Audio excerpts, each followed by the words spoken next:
chaque itération, le Sorento est monté en gamme, et ce dernier modèle 2024 ne vise pas seulement les Hyundai Santa Fe et Toyota 4Runner, mais aussi les Audi Q7 et Volvo XC90, plus chers.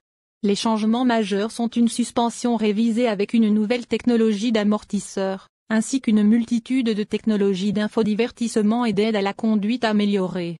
Oh, et maintenant, il a un nouveau visage inspiré de l'EV9. Le design de l'habitacle dégage un sentiment de familiarité, mais comporte également des changements assez importants au niveau du tableau de bord.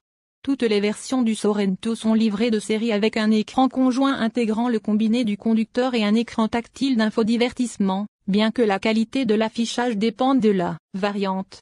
Même le Sorento S de base dispose d'un écran tactile de 12,3 pouces avec Kia Connect, bien que le niveau d'entrée manque de navigation par satellite. Apple CarPlay et Android Auto sans fil sont également de série dans tous les domaines, tout comme la radio DAB. Les versions S, Sport et Sport Plus n'ont plus d'indicateur conventionnel dans le groupe d'instruments, mais contiennent à la place le groupe numérique de base qui prend en sandwich un ordinateur de bord couleur de 4,0 pouces entre les lectures de régime et de compteur de vitesse de style radio réveil. Si vous optez pour le produit phare GT Line, vous obtenez le double écran haut de gamme de 12,3 pouces qui donne au Sorento le même cockpit entièrement numérique que le V9. Le nouveau Sorento GT Line dispose également d'un affichage tête haute de 10 pouces plus grand, avec de meilleurs graphismes et peut désormais projeter des invites de navigation étape par étape à partir d'applications de cartographie tierce à partir de smartphones. De plus, le produit phare dispose également d'un rétroviseur numérique. L'occlusté de base est un peu compliqué mais changera de couleur en fonction des modes de conduite. L'unité de haute qualité correspond mieux au statut du Sorento et offre également l'option de simple compteur à barre linéaire avec affichage numérique ou de cadran conventionnel qui peuvent être ajustés avec différents thèmes. La mise en miroir du smartphone sans fil susmentionné sur toute la gamme, oui, ainsi que la dernière itération de Kia Connect qui apporte des fonctionnalités telles que la navigation connectée, Sport est supérieur, les mises à jour logicielles en direct, l'après-cabine, conditionnement et plus encore. Les versions supérieures offrent également des fonctionnalités étendues, telles que des instantanés de caméra surround sur la GT Line, et vous pouvez également contrôler les vitres du véhicule sur les modèles Sport Plus et GT Line avec une fonctionnalité de montée et descente automatique. Tout cela est accessible via le smartphone Kia Connect. Application que nous n'avons malheureusement pas eu l'occasion de tester lors du lancement médiatique. Nous avons essayé ces fonctionnalités sur d'autres Kia, et elles sont pratiques une fois que tout est configuré. Apple CarPlay sans fil a plutôt bien fonctionné pendant notre séjour avec le Sorento, et le système de navigation intégré s'est avéré pratique lorsque nous avons pris un mauvais virage pendant le trajet.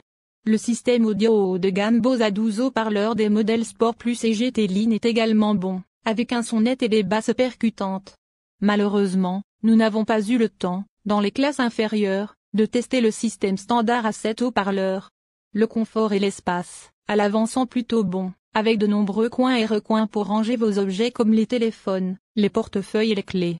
Il y a une grande étagère sous la console centrale pour votre téléphone, des porte-gobelets dentés et plusieurs bacs et compartiments, bien que les poches de porte ne conviennent qu'aux petites bouteilles.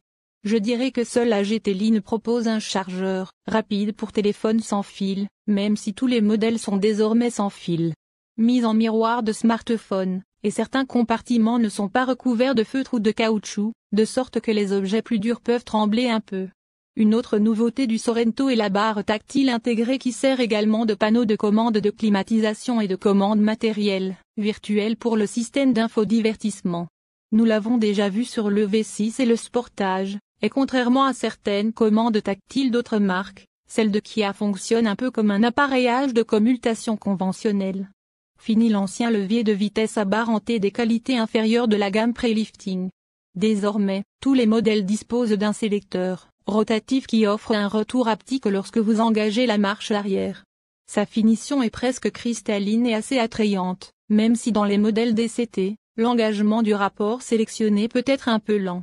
Comme auparavant, la GT Line bénéficie d'une multitude de fonctionnalités de luxe telles que des sièges avant chauffants et ventilés, chauffants pour Sport Plus. Également, tandis que les Sport Plus et GT Line disposent d'un volant chauffant et de pare-soleil arrière manuel. Un toit ouvrant panoramique est à nouveau réservé aux produits phares, et c'est une fonctionnalité intéressante si vos enfants aiment regarder le ciel lorsqu'ils sont dans la voiture. Peu de choses ont changé à l'arrière, à part quelques nouveaux modèles de sièges et de nouveaux ports USB-C. Les dossiers des modèles supérieurs, mais il y a encore beaucoup de bonté dans les deuxième et troisième rangées. Les adultes peuvent facilement se placer derrière les adultes de la deuxième rangée, même 3 de front, sans que cela soit trop contraignant. La troisième rangée est l'une des plus pratiques du segment, même si elle n'est pas aussi performante que la palissade ou le Carnival et que les airbags rideaux ne couvrent que cette fine fenêtre, et n'offre donc techniquement pas une couverture complète des 3 rangées.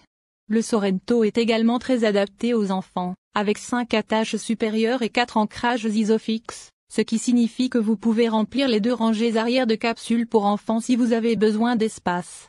La deuxième rangée dispose également d'une fonction d'entrée à une touche pour faciliter l'entrée et la sortie des sièges les plus arrière.